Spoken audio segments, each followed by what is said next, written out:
I worry that it's going to take a true tragedy or the death of a child. Frustrated leaders wonder what it will take to get something done about stopped trains blocking crossings in their community. Good evening, I'm Megan Mongello. And I'm Paula Toti in for Adam. A tragedy waiting to happen. That's how some describe stopped trains in the village of Lockland for up to an hour at a time.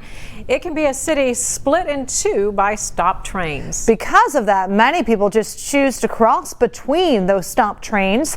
Local 12's Christian Hauser has new developments as the city tries to get something done about those trains. These railroad tracks are just a few hundred feet from Lockland schools. Many of the students who go there have to cross them to get to and from class. But oftentimes when they get here, there's a stopped train blocking the crossing. It's been more than a year since we first showed you this problem. Lockland Schools Superintendent Bob Longworth says things haven't gotten any better. It does create challenges for our students as they attempt to come and go within the village or even arrive to school on time in the morning in the event that a train is sitting there. There's a village ordinance saying a public street can't be blocked for more than 5 minutes, so we requested a copy of the citations issued over the past few months. Here's a look at some of the recent wait times, anywhere from 15 minutes to an hour. A spokeswoman for the Federal Railroad Administration declined my request for an interview. She points out there is no federal statute for how long trains may block crossings. She goes on to recommend I talk with local officials, the same ones who have no power to change anything.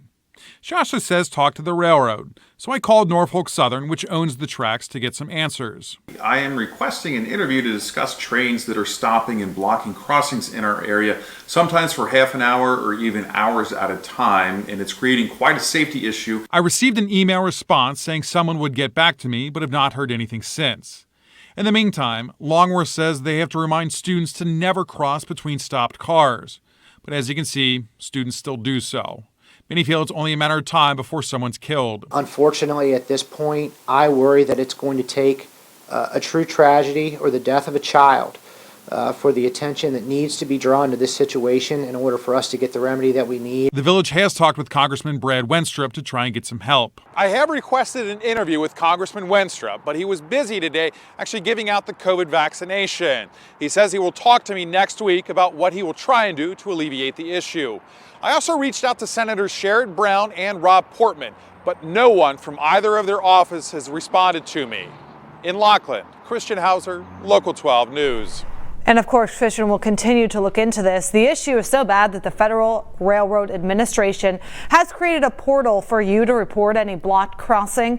There's also a proposal to create a 3-year pilot program to analyze that data. But of course, that's 3 more years of blocked crossings, and the proposal would have to pass Congress.